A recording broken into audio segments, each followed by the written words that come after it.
Hello friends, नमस्कार. माझ्या किचनमध्ये तुमचं स्वागत आहे. आज आपण पिठलं भाकरी बनवणार आहेत. हे बघा, तुम्ही बघू शकता किती छान पिठलं भाकरी बनवलेली आहे. मी आता त्यासाठी साहित्य घेत आहे. पिठल्यासाठी मी 1 वाटी पीठ घेतलेले. इथं स्वच्छ धुवून बारीक चिरून कोथिंबीर घेतली, 2 कांदे चिरून घेतले, हिरवी मिरची लसणचा ठेचा करून घेतला. आता कढई ठेवली, त्यामध्ये 2 चमचे तेल घातलेलं आहे. त्यात आता मी कढईचं तेल तापलं. आता मोहरी घातलेली आहे, जिरे घालायचे. त्यामध्ये तुम्ही बघू शकता किती छान तडतडले. आता यामध्ये चिरलेला कांदा घालायचा आहे.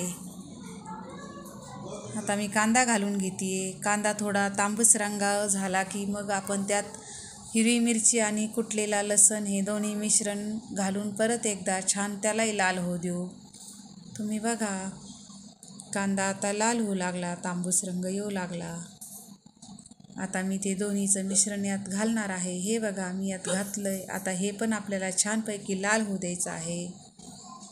ते थोडं लाल झालं म्हणजे मग नंतर त्यात आपल्याला आदनासाठी हळद टाकायची आहे. आपण बघू शकता. आता मी इथं हळद टाकून घेते.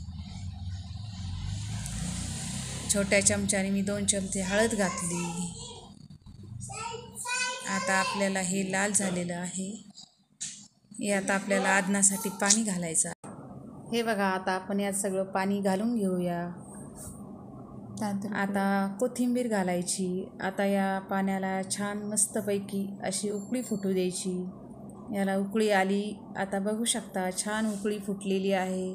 आता आपण यात थोडं थोडं पीठ घालणार आहे आणि पीठ घालून छानपैकी सगळे गोळे फोडून हटवून घेणार आहे. तुम्ही बघू शकता. यात गाठी होऊ द्यायच्या नाही. चांगले मस्तपैकी पिठलं हटवून घ्यायचं आहे आपल्याला. सगळ्या गाठी फोडून घ्यायच्या. सगळं पीठ एकजीव करायचं. याला असं हटलेलं पिठलं म्हणतात. तुम्ही बघू शकता किती छान झालेलं आहे. फ्लेवरही छान आलेला आहे त्याला.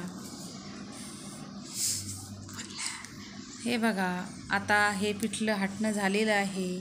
मी आता ह्या पिठल्यावर थोडंसं 5 ते 7 मिनटं मी याच्यावर झाकण ठेवणार आहे. तुम्ही बघू शकता. आता हे शिजू लागलं. मी आता याच्यावर झाकण ठेवते. आता मी यावर झाकण ठेवलं आहे. आता 5 ते 7 मिनिट झालेलं आहे. आता मी यावरचं झाकण काढलं. बघा किती छान पिठलं शिजलं आहे, चटचट झालेलं आहे. आता ही रेसिपी तुम्ही करून पहा. माझ्या चॅनलला सबस्क्राईब, लाईक करा. थँक्यू.